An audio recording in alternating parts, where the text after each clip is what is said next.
नमस्कार विद्यार्थियों। आज इस वीडियो में हम जिस विषय का अध्ययन करने जा रहे हैं उसका भाग प्रथम हमने पिछली बार देखा था। ये बीए तृतीय वर्ष का द्वितीय पेपर प्रथम है, जिसमें विश्व इतिहास के बारे में हमें पढ़ना है, जिसका प्रथम टॉपिक है पुनर्जागरण, जिसका भाग प्रथम हमने पिछली बार कक्षा में देखा था। उसी का द्वितीय पाठ हम स्टार्ट करेंगे। जिस तरीके से हमने प्रथम भाग में देखा कि किस तरह 13वीं शताब्दी से यूरोप में पुनर्जागरण की विशेष करके रोम और इटली के आसपास पुनर्जागरण की शुरुआत होती है, किस प्रकार से पुनर्जागरण के प्रभाव से विभिन्न प्रकार के वैज्ञानिक आविष्कार होते हैं, उन वैज्ञानिक आविष्कारों ने किस प्रकार मनुष्य के जीवन को आसान बना दिया। साथ ही कहीं ऐसे दूरगामी आविष्कार थे जिनके चलते मनुष्य और विशेषकर आम मनुष्यों के जीवन में काफ़ी आमूल-चूल परिवर्तन आए। जो वर्ग, धार्मिक वर्ग जिसका ज्ञान पर एकाधिकार था, उनका एकाधिकार समाप्त हुआ। साथ ही आम जन तक ज्ञान की पहुंच हुई।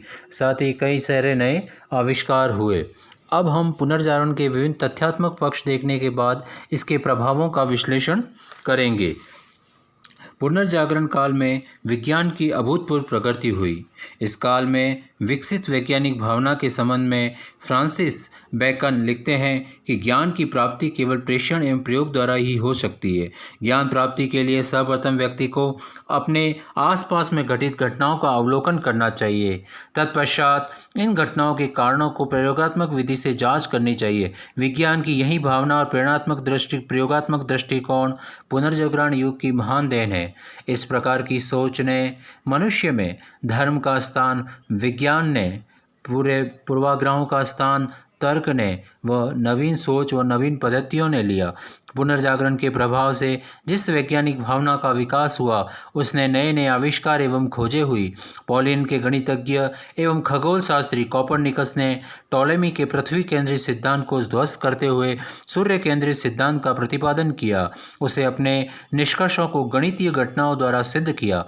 जर्मन खगोल शास्त्री केपलर ने भी अपनी गणितीय गणनाओं को कोपरनिकस के मत की पुष्टि की।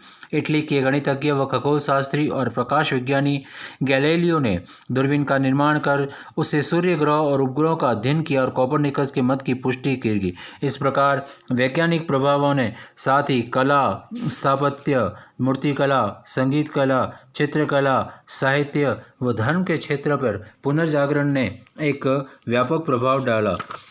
साथ ही पुनर्जागरण के कारण कई प्रकार के नए नए ऐसी भी प्रभाव पड़े जिनके कारण उपनिवेशवाद को व पूंजीवाद को बढ़ावा मिला।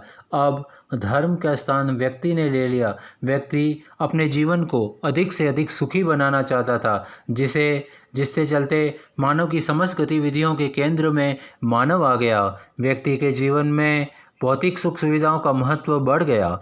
अब लोगों ने पहली बार जाना कि समुद्रों के पार नए देशों, नए उपनिवेश स्थापित किए जाने चाहिए, जिनसे अधिक से अधिक धर्म का प्रचार किया जा सके, अधिक से अधिक स्वर्ण प्राप्त किया जा सके। साथ ही वस्तु विनिमय को करके जीवन को अधिक से अधिक सुखी बनाया जा सके।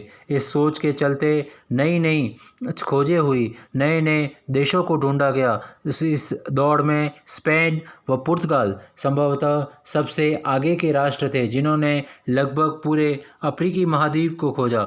इसके साथ ही पूंजीवाद को भी बढ़ावा मिला। ऐसी नई कंपनियों का या नई स्टॉक कंपनियों का उदय हुआ, जिसमें लोगों ने अपनी छोटी छोटी व्यापारियों ने या पूंजीपतियों ने अपनी छोटी छोटी बचतों को एकत्रित करके दूर समुद्र पार अपना व्यवहार फैलाने का प्रयास किया। इन सभी चीज़ों के चलते एक नए प्रकार के समाज का निर्माण हुआ।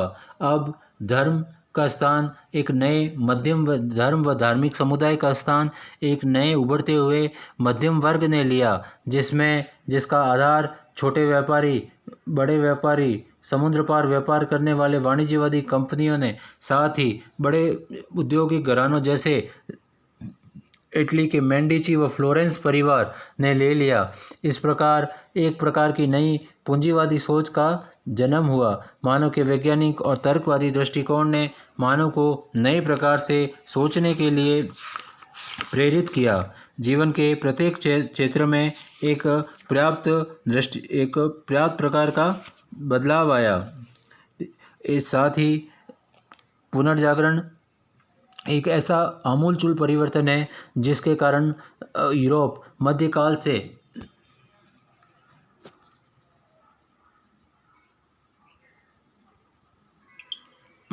से निकलकर आधुनिक काल में प्रवेश ले पाया। इसीलिए पुनर्जागरण का समय एक बहुत ही निर्णायक व यूरोप में इतिहास में जल विभाजक की तरह देखा जाता है। धन्यवाद।